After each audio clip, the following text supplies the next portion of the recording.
నమస్తే. Maoist party ఒక కీలకమైనటువంటి ఒక లేఖను విడుదల చేయడం జరిగింది. ముఖ్యంగా దాంట్లో 10వ తేదీన ఈ నెల 10వ తేదీన భారత్ బంద్కి పిలుపునిస్తూ వాళ్ళు ఆ లేఖను విడుదల చేయడం జరిగింది.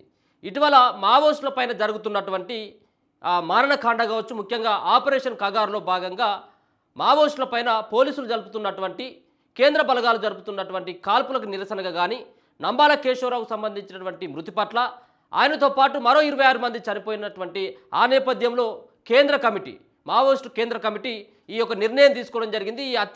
ఈ హత్యలను ఆపాలి, ఇది మావోయిస్టుల పైన చేస్తున్నటువంటి పోలీసులు చేస్తున్నటువంటి కేంద్ర ప్రభుత్వం చేసినటువంటి ఒక దమనకాండగా భావించాలంటూ మరి ఒక పక్కన మావోయిస్టులు ఇప్పటికే చాలా లేఖలు విడుదల చేయడం జరిగింది. దాంట్లో భాగంగా ఈసారి ఒక అడుగు ముందేస్తూ ఖచ్చితంగా భారత్ బంద్కు పిలుపునివ్వాలని చెప్పేసి వాళ్ళు ఆ లేఖ ద్వారా తెలియజేయడం జరిగింది. ఇప్పటికైనా ముఖ్యంగా కేంద్రంలో ఉన్నటువంటి ప్రభుత్వం మావోయిస్టులు ఏదైతే కోరుతా ఉన్నారో శాంతి చర్చలకు జరపండి అని చెప్పేసి కోరుతున్నటువంటి దానికి సంబంధించినటువంటి అంశాన్ని పరిగణలోకి తీసుకొని దానికి అనుగుణంగా చర్చల కోసం సిద్ధపడండి అంటూ ఇప్పటికైనా మావోయిస్టులు కూడా ఒక పక్కన పోలీసులకు కానీ మరో పక్కన కేంద్ర ప్రభుత్వానికి కూడా సూచిస్తూ ఉన్నారు. ఈ లేఖ ద్వారా వాళ్ళు ఏం చెప్పదలుచుకున్నారు అనేది కూడా ఒకసారి చూస్తే ఆ లేఖలో ఏముంది, అసలు వాళ్ళు ఎందుకు పిలుపునిస్తూ ఉన్నారు అన్నటువంటి దానిపైన దీంట్లో పేర్కొనడం జరిగింది. 28వ తారీఖు డేటు అది కనబడతా ఉన్నది.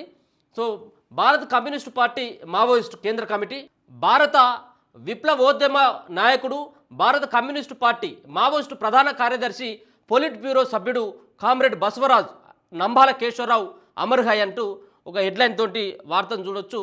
బ్రాహ్మణీయ, హిందుత్వ, ఫాసిస్టు, ఆర్ఎస్ఎస్, బీజేపీ కేంద్ర, ఛత్తీస్గఢ్ రాష్ట్ర ప్రభుత్వాలు కామ్రేడ్ బసవరాజు సహా 27 మంది పార్టీ పిఎల్జీఏ కార్యకర్తలను హత్య చేయడాన్ని ఖండిస్తూ జూన్ 10న దేశవ్యాప్తంగా బంద్ను పాటించండి. జూన్ 11 నుంచి ఆగస్టు 3 వరకు దేశవ్యాప్తంగా కామ్రేడ్ బసవరాజు జిఆర్ సహా 27 మంది అమరుల స్మారక సభలు కూడా జరపండి. ఒక పక్కన 10వ తారీఖున దేశవ్యాప్త బంద్ చేయడంతో పాటు మరో పక్కన 11వ తేదీ నుంచి ఆగస్టు 3వ తేదీ వరకు దేశవ్యాప్తంగా కామ్రేడ్ బసవరాజుకు సంబంధించినటువంటి బసవరాజుతో పాటు 27 మంది అమరుల స్మారక సభలు కూడా జరపాలంటూ వాళ్ళు ఈ లేఖ ద్వారా ఒక సందేశాన్ని కూడా పంపడం జరిగింది. మే 21 భారత విప్లవోద్యమ చరిత్రలో చీకటి రోజు. ఆ రోజు బ్రాహ్మణీయ, హిందుత్వ, ఫాసిస్టులు, రక్త పిశాసులు, నరహంతకులైన దేశ ప్రధాని నరేంద్ర మోదీ, దేశ హోంమంత్రి అమిత్ షాల ఆదేశాలను అనుసరించి భారత సైన్యం, పారామిలిటరీ, కమాండో బలగాలు, ఛత్తీస్గఢ్ రాష్ట్ర పోలీసు బలగాలు నారాయణపూర్ జిల్లా మాడ్ ప్రాంతంలో సంయుక్తంగా చేపట్టిన ఆపరేషన్లో మా పార్టీ ప్రధాన కార్యదర్శి కామ్రేడ్ బసవరాజు సహా పార్టీ పిఎల్జీఏకు చెందిన వివిధ స్థాయి నాయకత్వ కామ్రేడ్స్ను సభ్యులను హత్య చేశాయి. ఈ హత్యకాండ సాగించిన భద్రతా బలగాల పట్ల తనకెంతో గర్వంగా ఉందని మోదీ, ఇది చారిత్రాత్మక విజయమని అమిత్ షాలు ప్రకటించారు. ఈ ప్రకటన ద్వారా వారు తమ రక్త పిపాస, నరహంతక స్వభావాన్ని మరోమారు నిర్లజ్జగా ప్రకటించారు. ఈ హత్యకాండకు వ్యతిరేకంగా దేశవ్యాప్తంగా జూన్ 10 నాడు బంద్ పాటించాలని దేశ ప్రజానీకానికి పిలుపునిస్తున్నాం. జూన్ 11 నుంచి ఆగస్టు 3 వరకు దేశవ్యాప్తంగా కామ్రేడ్ బసవరాజు సహా 27 మంది అమరుల స్మారక సభలు జరపాల్సిందిగా పిలుపునిస్తున్నాం. మార్చి చివరి వారంలో జస్టిస్ చంద్రకుమార్ నాయకత్వంలో హైదరాబాద్లో శాంతి చర్చల కమిటీ ఏర్పడి కేంద్ర, రాష్ట్ర ప్రభుత్వాలు మావోయిస్టు పార్టీతో శాంతి చర్చలు జరపాలనే ప్రకటనలు విడుదల చేసింది.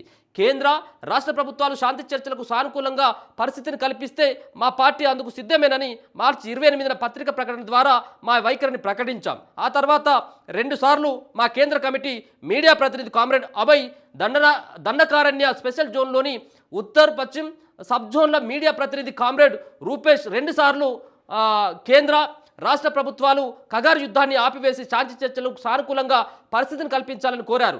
ఈ ప్రకటనను ఏమాత్రం లెక్క చేయకుండా కేంద్ర, రాష్ట్ర ప్రభుత్వాలు పరమ ఫాసిస్టు పద్ధతుల్లో కగారు యుద్ధాన్ని కొనసాగిస్తున్నాయి. ఏప్రిల్ 1 నుంచి ఇప్పటి వరకు దేశవ్యాప్తంగా దాదాపు 85 మంది కామ్రేడ్స్ను హత్య చేశాయి. ఏప్రిల్ 21 నాడు జార్ఖండ్ రాష్ట్రంలో బొకారో జిల్లాలో మా పార్టీ కేంద్ర కమిటీ సభ్యుడు కామ్రేడ్ వివేక్ ప్రయాగ్ మాంజీని హత్య చేశారు. 24 ఏప్రిల్ నుండి మే 8 మధ్య కర్రెగుట్టెల్లో 31 మందిని హత్య చేశారు. గత సంవత్సరం జనవరి నుండి ఇప్పటి వరకు దాదాపు 540 మంది విప్లవకారులను జంగల్ జమీన్ కోసం పోరాడుతున్న సాధారణ ప్రజలను కేంద్ర రాష్ట్ర ప్రభుత్వాలు హత్య చేశాయి. మావోయిస్టు రహిత భారత్ ఏర్పాటు కోసం మార్చి 31, 2026 వరకు ఈ హత్యాకాండను కొనసాగిస్తామని దేశ ప్రధాని హోంమంత్రులు పదే పదే ప్రకటిస్తున్నారు. శాంతి చర్చలకు సిద్ధమేనని ప్రకటించినప్పటి నుంచి దాదాపు గత 2 నెలలుగా మేము ప్రభుత్వ సాయుధ బలగాలపై దాడులు చేయకుండా సంయమనం పాటించాం. ఈ స్థితిలో శాంతి చర్చలకు సిద్ధంగా లేని బీజేపీ పాలిత కేంద్రం రాష్ట్ర ప్రభుత్వాల ఫాసిస్టు వైఖరికి వ్యతిరేకంగా దేశవ్యాప్తంగా బలమైన విశాలమైన ప్రజా ఉద్యమాన్ని నిర్మించాల్సిందిగా యావత్ దేశ ప్రజానీకానికి పిలుపునిస్తున్నాం. కామ్రేడ్ బసవరాజు శ్రీకాకుళం జిల్లా కోటబొమ్మాలి మండలం జియన్నపేట గ్రామంలో 1955లో జన్మించారు. ప్రాథమిక విద్య నుండి ఇంటర్మీడియట్ వరకు శ్రీకాకుళం జిల్లాలో విద్యాభ్యాసం చేసిన ఆయన 1974 నుంచి 1979 వరకు వరంగల్లోని రీజనల్ ఇంజనీరింగ్ కాలేజీలో కెమికల్ ఇంజనీరింగ్ విద్య అభ్యసించారు. 1974 చివరిలో విప్లవ విద్యార్థి సంఘ సభ్యుడిగా చేరారు. 1975 ఉమ్మడి ఆంధ్రప్రదేశ్లో రాడికల్ విద్యార్థి సంఘ ఏర్పాటులో కీలక పాత్ర పోషించారు. ఉత్తర Telangana guerrilla zone perspective Dandakaranya ఉద్యమ ఫర్ స్పెక్టిక్ సర్క్యులర్ ప్రకారం ఆనాటి రాష్ట్ర కమిటీ దండకారణ్య ప్రాంతానికి 7 దళాలను పంపింది. ఆ సమయంలో తూర్పు గోదావరి విశాఖపట్నం జిల్లాలోకి పంపబడిన దళానికి కామ్రేడ్ గంగన్న పేరుతో కమాండర్గా ఉన్నారు. 1983లో 2 దళాలకు నాయకత్వాన్ని అందించే కోఆర్డినేటర్గా బాధ్యతలు చేపట్టి జిల్లా కమిటీ సభ్యుడిగా ఎదిగారు. 1985లో డివిజనల్ జిల్లా కమిటీ కార్యదర్శి బాధ్యతలు చేపట్టారు. 1987లో దండకారణ్య స్పెషల్ జోనల్ కమిటీ సభ్యుడయ్యారు. 1991లో దండకారణ్య స్పెషల్ జోన్ కమిటీ కార్యదర్శిగా కేంద్ర కమిటీ సభ్యుడిగా బాధ్యతలు చేపట్టారు. 2021 భారత కమ్యూనిస్టు పార్టీ పీపుల్స్ వార్ కాంగ్రెస్లో కేంద్ర కమిటీ సభ్యుడిగా ఎన్నికయ్యారు. పొలిట్ బ్యూరో సభ్యుడిగా సెంట్రల్ మిలిటరీ కమిషన్ ఇన్ఛార్జిగా బాధ్యతలు చేపట్టారు. ఈశాన్య భారతంలో జాతుల విముక్తి కోసం సాయుధ పోరాటం చేస్తున్న కొన్ని సంస్థలతో కేంద్ర ప్రభుత్వానికి వ్యతిరేకంగా ఉమ్మడిగా పోరాడడానికి ఒప్పందాలు కుదుర్చుకోవడానికి కృషి చేశారు. 1998లో పీపుల్స్ వార్ పార్టీ యూనిటీల ఐక్యత కృషిలో పాల్గొన్నారు. 2004లో పీపుల్స్ వార్ ఎంసీఐ పార్టీలు కలిసి సిపిఐ మావోయిస్టుగా ఏర్పడడానికి కారణమైన ఐక్యత కృషిలో ఆయన ముఖ్యమైనటువంటి పాత్ర పోషించారు. 2013లో సిపిఐ మావోయిస్ట్ నక్సల్బరి పార్టీల ఐక్యత కృషిలో ముఖ్యమైన పాత్ర పోషించారు. 2007లో ఐక్యత కాంగ్రెస్ 9వ కాంగ్రెస్లో మరోమారు కేంద్ర కమిటీ సభ్యుడిగా పొలిట్ బ్యూరో సభ్యుడిగా ఎన్నికయ్యారు. మరోమారు సెంట్రల్ మిలిటరీ కమిషన్ ఇన్ఛార్జిగా బాధ్యతలు చేపట్టారు. 2017 వరకు అదే బాధ్యతల్లో కొనసాగారు. 2017 నుండి ఇప్పటి వరకు గత 8 సంవత్సరాలుగా సిపిఐ మావోయిస్టు ప్రధాన కార్యదర్శిగా కొనసాగుతూ వచ్చారు. 51 సంవత్సరాల తన విప్లవ జీవితంలో కామ్రేడ్ బసవరాజు భారత విప్లవోద్యమానికి గొప్ప సేవలు కంట్రిబ్యూషన్ అందించారు. 1970వ దశకంలో వరంగల్ హన్మకొండ కాజిపేట ప్రాంతంలో విప్లవ విద్యార్థి యువజన ఉద్యమాన్ని నిర్మించారు. 1980వ దశకంలో దండకారణ్య విప్లవోద్యమ నిర్మాతల్లో ఒకరిగా నిలిచారు. 1990వ దశకంలో ఉత్తర తెలంగాణ దండకారణ్య ఉద్యమాలను గెరిల్లా జోన్ స్థాయి ఉద్యమాలుగా అభివృద్ధి చేయడంలో ప్రత్యక్ష నాయకత్వాన్ని అందించారు. 2000 నుంచి 2017 వరకు దండకారణ్యం బీహార్ జార్ఖండ్ గెరిల్లా జోన్లను విముక్తి ప్రాంతాలుగా అభివృద్ధి చేసే లక్ష్యంతో ప్రజా విముక్తి గెరిల్లా సైన్యాన్ని పిఎల్జిఏను ఏర్పాటు చేయడంలో గెరిల్లా యుద్ధాన్ని అంటే ప్రజా యుద్ధాన్ని ఉన్నత స్థాయికి అభివృద్ధి చేయడంలో ప్రజా రాజ్యాధికార అంగాల ఏర్పాటులో కీలకమైన పాత్ర పోషించారు. ఈ మొత్తం కృషిలో సైద్ధాంతిక రాజకీయ మిలిటరీ నిర్మాణ రంగాల్లో గొప్పగా కృషి చేశారు. 1985, 91లో పార్టీలో తలెత్తిన అతివాద మితివాద పందాలను ఓడించడంలో 2001, 2007 కాంగ్రెసుల్లో ముందుగా వచ్చిన అతివాద పందాలను ఓడించడంలో ముందున్నారు. 2016లో చైనా సోషల్ సామ్రాజ్యవాదం డాక్యుమెంట్ను రూపొందించడంలో 2021లో భారతదేశంలో ఉత్పత్తి సంబంధాలు మార్పులు మన రాజకీయ కార్యక్రమం డాక్యుమెంట్ రూపకల్పనలో కీలక పాత్ర పోషించారు. 2001 నుండి 2025 వరకు కేంద్ర కమిటీ రూపొందించిన అన్ని డాక్యుమెంట్ల పాలసీ పేపర్లన్నింటినీ కీలక పాత్ర పోషించి భారత విప్లవోద్యమానికి సైద్ధాంతిక రాజకీయ నాయకత్వాన్ని అందించారు. దారగడ్డ అంబుష్ నుండి మొదలుకొని ముకరం అంబేష్ 2010 వరకు అనేక సైనిక చర్యల పథక రచనలో ప్లానింగ్ బలగాల మోటివేషన్లో అగ్రగామి పాత్ర పోషించారు. కొన్ని చర్యల్లో ప్రత్యక్షంగా కమాండర్గా వ్యవహరించారు.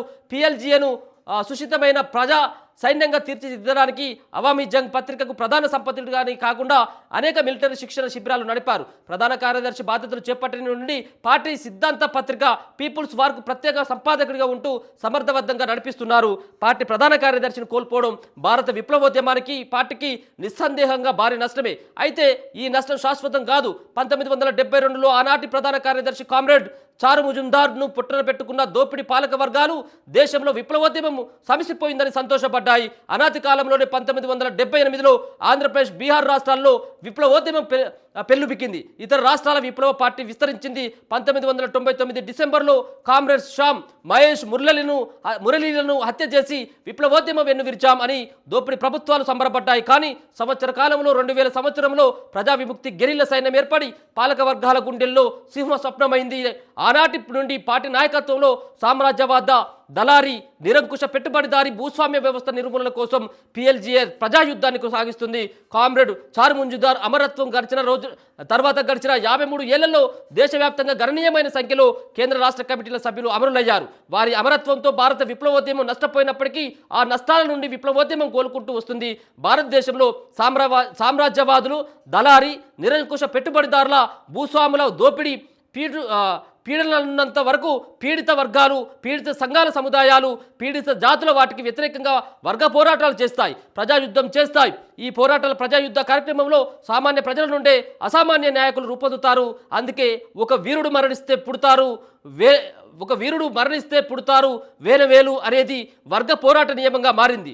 జూన్ 11 నుండి ఆగస్టు 3 వరకు దేశవ్యాప్తంగా కామ్రేడ్ బసవరాజ్ భారత విప్లవోద్యమానికి చేసిన సేవలను ఎత్తిపడుతూ ఆయనతో అమరులైన కామ్రేడ్స్ అమరత్వాన్ని ఎత్తిపడుతూ విప్లవ ప్రతిఘాతగా కగారు యుద్ధాన్ని ప్రతిఘటించేలా ప్రజలను సిద్ధం చేస్తూ అమరుల స్మారక సభలను జరపాల్సిందిగా యావత్ దేశ ప్రజానీకానికి పిలుపునిస్తున్నాం.